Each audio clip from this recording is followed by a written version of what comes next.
How are you from whichever place that you're watching us from? We are now back to the segment that we used to have.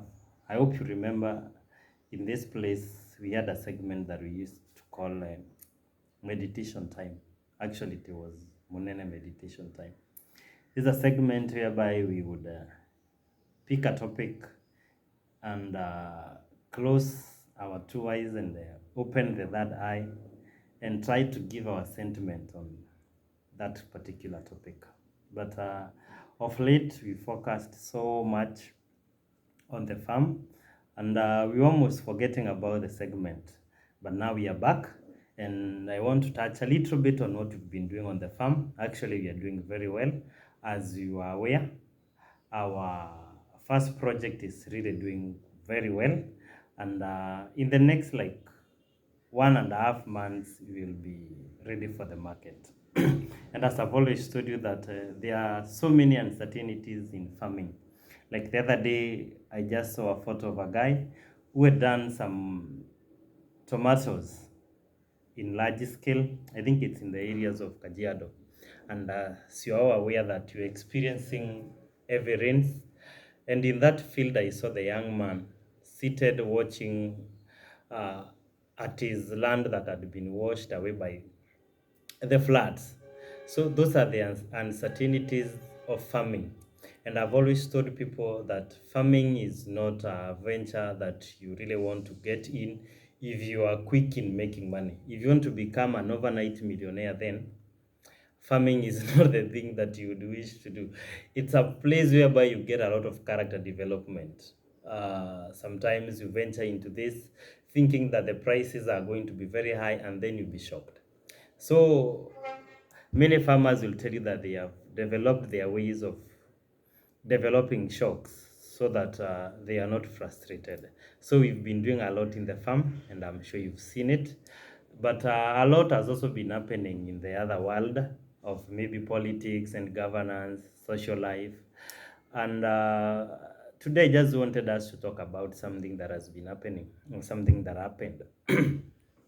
Everybody is aware that we have a new deputy president. That is where I'm going.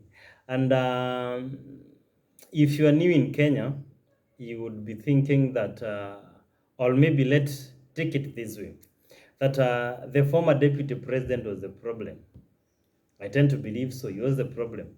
Because right now, since we did get a new deputy president, SHA, Social Health Authority, is working. SHIV is working. When you come to the university model, funding model is really working. When you come to the stored projects, they are now, or can I say, yani, the project that are stored are now working, are now zinafanyika because, the deputy president Rigiji was the problem. When you go to the hospital, there are drugs. When you go to school, you find that the capitation money has been disbursed. When you go to the counties, the money the counties get is already there because we were told that Rikiji was the problem. And to some extent we believed. I have I have no special way to say this, but it all depends with the view. It all depends with the side of the political inclination you want to view this thing at. But for me, I'll tell you, it was, uh,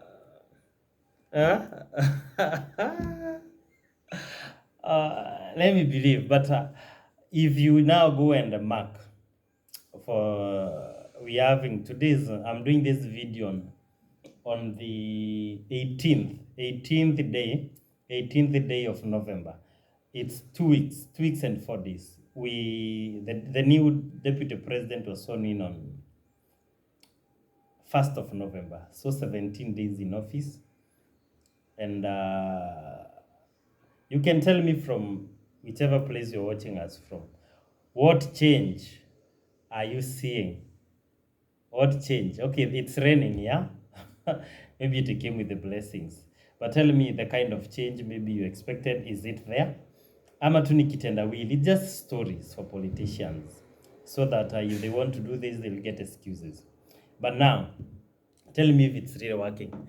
That is all about politics. And then I would also like to talk to people from the Rakanithi, where the new deputy president comes from. How are things? How are things there? I saw you celebrate from a town. Is it a town? Town called can I remember the name of that? It's a market. Okay, imagine how. But people from that side can tell us if things are now better, that we have our son, the real son of the soil, is the deputy president. You know, I heard him talk about Tharaka being among the marginalized places, and I tend to believe. Personally, I come from Tharaka-Nithi, and Tharaka-Nithi County has got 3 constituencies. We have Chuka, Igamba-Ng'ombe, we have Mara. Mara is for Baba Yao. Our longest serving MP comes from Mara. He has been there, I think, since time of PNU. When we did away with KANU and we got PNU came in with Kibaki, we elected Baba Yao. He is called Japhet Kareke Mbiuki, the longest serving MP. But we're still complaining about roads and other things. And then we have now the Tharaka. The Tharaka constituency is headed by one senior council called Gitonga Murugara, GG. And you saw the other day, the reason I'm laughing is that you saw the other day, GG aligned people to give them cabbages. And a friend of mine was telling me that waliambia mjumbe atume za kabeji. And mjumbe akasema, other than kutuma za kabeji, let me bring the cabbage myself. You see the kind of governance. So the DP comes, actually, GG, or the member of parliament for Tharaka, who is now GG, Gitonga Murugara. I don't remember the other G stands for what. Now, he is the MP for our deputy president. And you see, he was aligning people, giving them cabbages. I don't know if it's right. I don't want to say it's wrong. But in this particular time, why would you give people a OMP? Ingekuwa ni somebody maybe like a chief, or if it's somebody, maybe a farmer issuing the cabbages, it would be better. But look at this point. They'll always say that they are not going to teach you to fish, because if they teach you to fish, you're not going to rely on them. So this MP has got money called maybe CDF, national government, whatever he has got. There is a basket of money that he has, and this money, he can say that, let me give these people of Tharaka, because Tharaka stands unique from the 2 constituencies of Tharaka-Nithi. Tharaka constituency makes the arid area of because it borders, I think, is it Kitui on the other side? It borders Ukambani. So this MP, other than thinking on how he can make sure that the residents or the people that he represents get maji, get water, so that they can farm and get the cabbages themselves, he chooses to give you cabbages. And I want to be a little bit critical. What would happen if you are MP now, people of Tharaka, I'm talking to you. I know you're not like me for this, but let me ask you, what do you think would happen if your MP gives you enough water so that you can farm in your shambas? You'll have no time to attend the political rallies. You'll be busy farming. Now that he knows that, he will make sure that he gives you cabbage. He gives you cabbage, and anawapanga wawili shikaneni. And life moves on. And then they'll, when we try to talk about that, there were people who are, oh, you don't know, blah, blah. And they were telling us after that, the MP went and gave a check. But what we saw was the people being given cabbages. So that is where now our deputy president comes from. What kind of mentality is that? Is it right? How better do you think the MP for Tharaka would have given the residents an early Christmas? What kind of early Christmas do you think the MP would have given? Are you satisfied that now you have Tharaka is the home for the new deputy president. Do you have expectations? Remember, we said that the main reason as we are going to impeach Rigiji is because uh, he was tribal. He used to think about the people of Mount Kenya. Whenever he talked about the people of Mount Kenya. Now, the people of Tharaka, what do you expect that, or the people of the entire Tharaka Nithi County, what do you expect from the new deputy president? And then let me ask you now, my friends from the other side. You know, now the mountain has been divided into west and east. We all knew about we have one mountain, but now we are understanding that we have various sides of the mountain. There is the east and there is the west. Now the west is the central province, whereby tunasema ni Wakikuyu. My friends, the Kikuyus we have you stopped breathing because your man was ejected from the second biggest office in the land? Did you die? Have you died? Tell me. Because there was a lot of heartburn trying to show the people of East, you shouldn't have done this to us, etc. etc. But I just want to tell you, it is just a political card to show that the reason as to why SHA was not working, it's because I had somebody who did not explain the government agenda to you. You see what the government of nowadays has become. One, if you've been so keen on our government, you realize that our government has become so reactive. And how do I mean by saying that the government has become so reactive? You find that if there is anything that is happening in the country, there are people who react, protecting the government.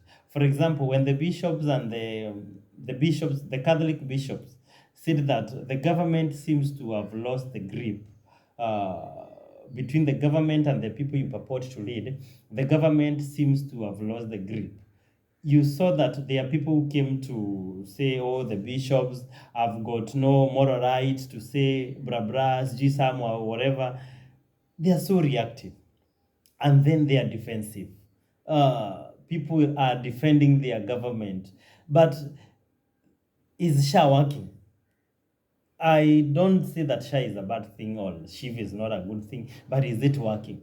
The university funding model, is it really working? The CBC, I had the president talk about that. Sasa tumenunua vitabu za grade 9. And there was a teacher sitting next to me and the teacher said they didn't have the books for grade 7 and grade 8. But now they have bought books for grade 9. So, but you'll find another person is defending now. And then this government has also become, that is my opinion. You know, we see this as a meditation place whereby I give my 2 cents and I also give a platform for all of us to vent. So this is a government that also want to mark their own exam. And I'm so much focused on I just want to concentrate on the healthcare. You saw in the news people crying that they have gone to the hospital, they have been told that SHA is not working. Now, you find somebody who is telling you that SHA is working. The patient themselves are saying that wameambiwa haifanyi kazi. But now, other people from the government want to tell us that SHA is working. Who is telling the lie? Who is telling the truth? It's like now they want to mark their own exam. For example, you as a patient, you go to the hospital, the doctor gives you some prescription, za dawa fulani, 1 times 3. Take these drugs 1 times 3. 2 to 3 days, you go back to the hospital, you tell the doctor that I'm not feeling any better. Actually, I feel even worse. And now the doctor tells you, no, you're feeling better. I am sure, I know you're feeling better. So that is what our government has become. They want to mark their own exams. And they don't want you to say how you getting the services. That is on a very light note. I would like to hear if it is different from where you are. When you visit the hospitals, what are they telling you? When you go to the government offices, what kind of services are you getting there now that we have new sheriff in town? Mambo imebadilika, or it is business as usual. So let me get to hear from you on the other side of the comment section. how you feel about how you feel about our government and the many things we've talked about, the governance, what is happening there, how would you want the government to serve you? Because we've always been told that we are the bosses. When we are electing our leaders, we are the bosses. But that is just a slogan used. What happens? Mwananchi akitaka service, do you get the services of the boss, or what happens? So let me get to hear from you on the comment section, and as we continue, what kind of other topics would you like us to touch on as we continue with our meditation time? Let me get to hear from you. And until we do the next video, from this side, I just want to say goodbye and take care. Thank you.